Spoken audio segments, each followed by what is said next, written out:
Boom boom boom boom boom boom boom boom boom boom boom boom boom. Welcome back to another deep dive. Hey there. Today, we're plunging into Robert McKee's amazing book, Story. A classic. Definitely. We're going to focus on two, foundational ideas. His story design spectrum and the really crucial role he gives to setting.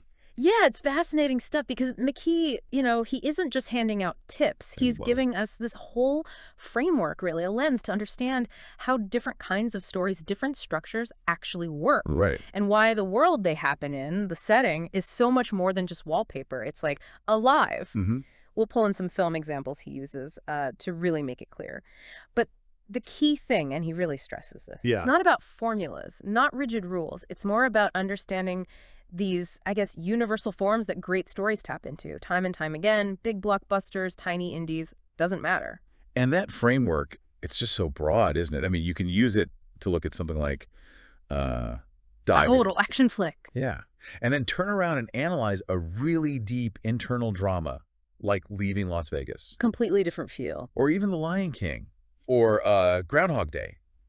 Okay, this one calls it Today is Yesterday, but you know the one. Right, the time loop comedy. It just gives you this powerful way to understand pretty much any story, why some things hit harder than others. Absolutely, a vocabulary for it. So, okay, let's unpack this story design spectrum. How does that work? You said there are, three main points? Exactly, 3 points along this kind of continuum.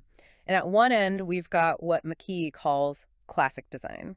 Okay. Or you might know it as the arc plot. Arc plot, right. This is, hands down, the most common structure you see in movies, the most familiar. So what makes it classic? What are the, defining features? Well, first off, you usually have an active protagonist. Active. Yeah, someone who's really going after something. They have desires, goals, and they act to achieve them. They're not just sitting back. Okay, got it. Driving the story. Exactly. And the main conflict, it's usually external. Meaning they're fighting against forces outside themselves, obstacles, antagonists, the situation, Right. Then there's a really clear cause and effect chain. This happens, so that happens, which leads to the next thing. It pulls you forward. Makes sense. Yeah. Keeps things moving. Yeah, relentless momentum. Time generally moves forward too, linearly. Yeah. Even if you get flashbacks, the main thrust is forward. Yeah. The world the story takes place in, the reality, it's consistent, coherent. You understand the rules. No sudden dream sequences out of nowhere, usually. Not usually in classic design, no. And crucially, the protagonist changes. They go through something significant, and by the end, they're different. Irreversibly changed. A real transformation. Mm-hmm. And finally, you get a closed ending. Most of the questions are answered. Things are wrapped up. You get that sense of resolution. Okay, so films like The Source mentions, The Godfather Part 2, Gulma and Louise. Yep. And even Four Weddings and a Funeral. They all fit this. They absolutely do. Great examples. They hit all those marks. Active characters, external conflict, clear progression, change, closure. And that's why they feel so, satisfying, right? Precisely. That structure taps into something fundamental about how our brains work, I think.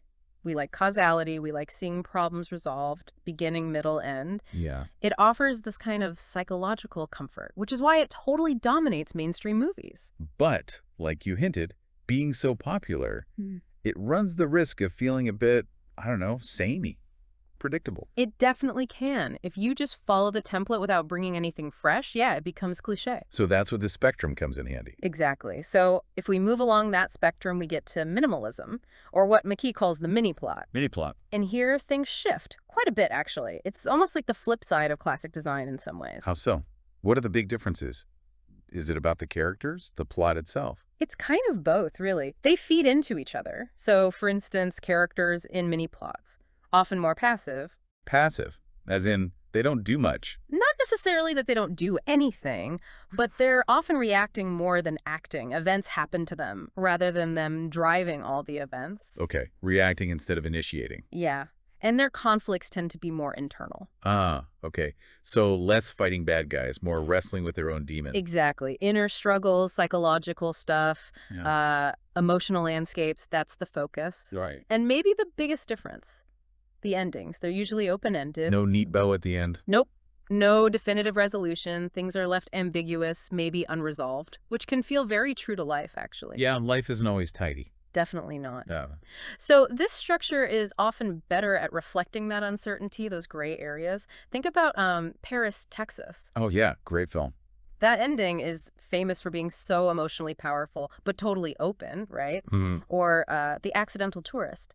The main character's journey is all about these small internal shifts, not some huge external victory. And sometimes these stories, they don't just have one main character, right? Like Little Miss Sunshine. Perfect example. It feels like lots of smaller stories woven together. Exactly. Multiple characters, smaller threads, not one big single narrative driving everything. It's much more suited to exploring those quieter, internal, maybe unresolved parts of life. Okay, that makes sense. It embraces the messiness. It really does. It leans into life's uncertainties. Right. So that brings us to the third point. We've had classic, mini plot, now anti-plot. Yep. The far end of the spectrum. And judging by the name, this is where things get really weird, like a total rebellion against the rules. That's a good way to put it. It is a rebellion. It's often a conscious artistic choice to shake things up, to make the audience work. How does it do that? Well, anti-plot actively messes with traditional storytelling. It might shatter linear time, jumping all over the place. Okay. It often weakens or even completely breaks that cause and effect link we talked about. So things just happen. Pretty much. It can embrace randomness, pure coincidence, sometimes even a feeling of, like, meaninglessness. Wow.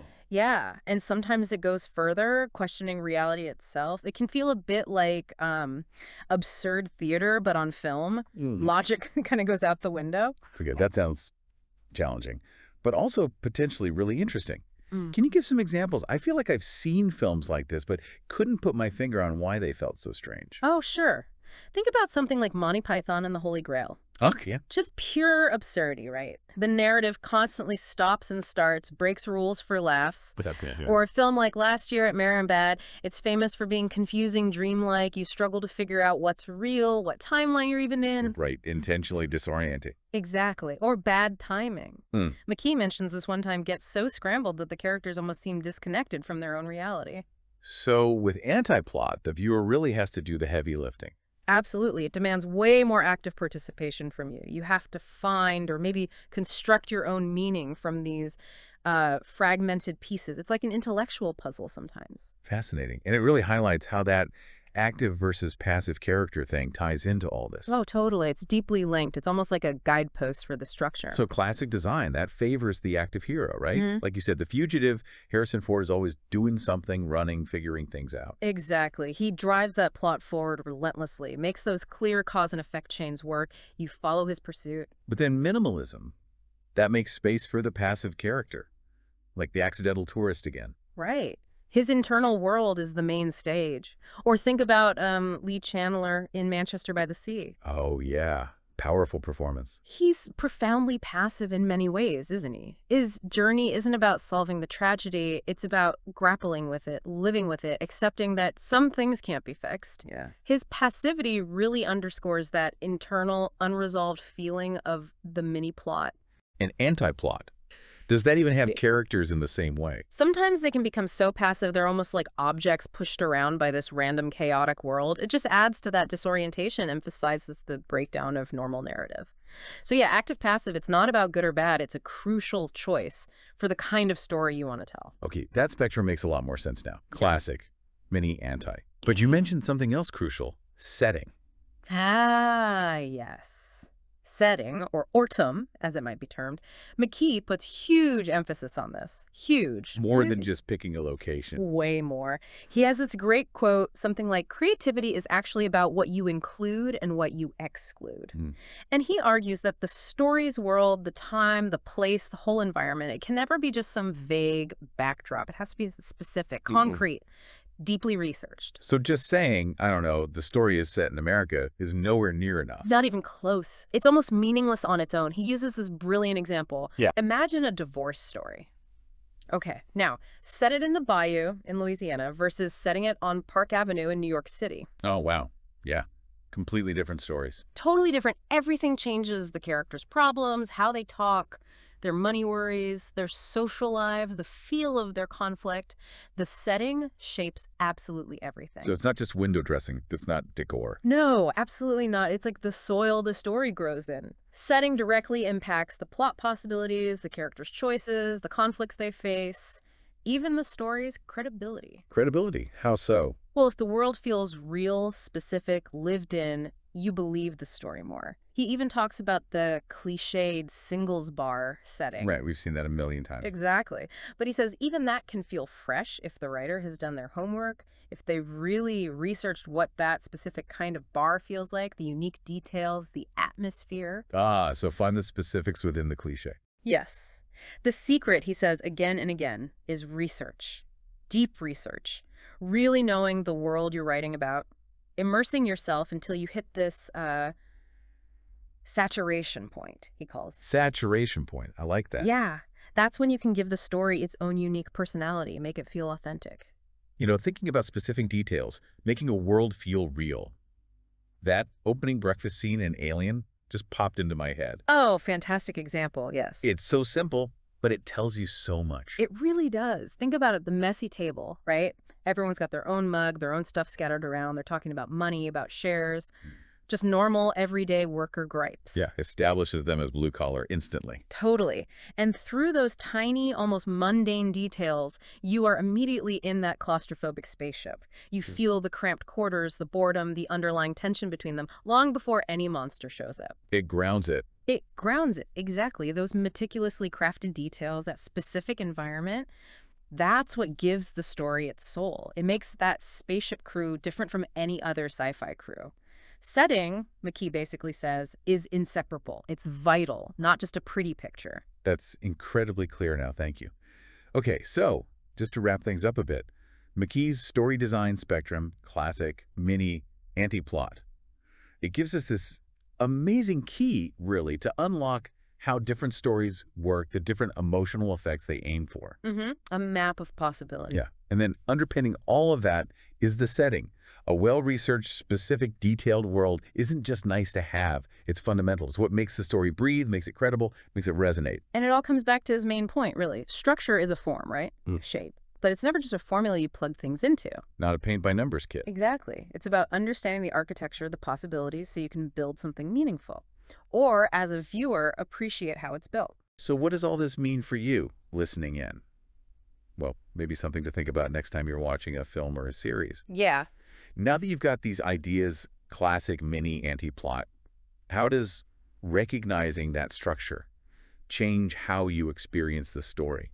Does it shift your perspective at all? That's a great question. Maybe think about your favorite film. What category does it fall into? Or does it maybe cleverly break some of those roles? Play with them. Yeah. That could be a really fun way to explore this for yourself. Boom boom boom boom boom boom boom boom boom boom boom boom boom boom boom boom.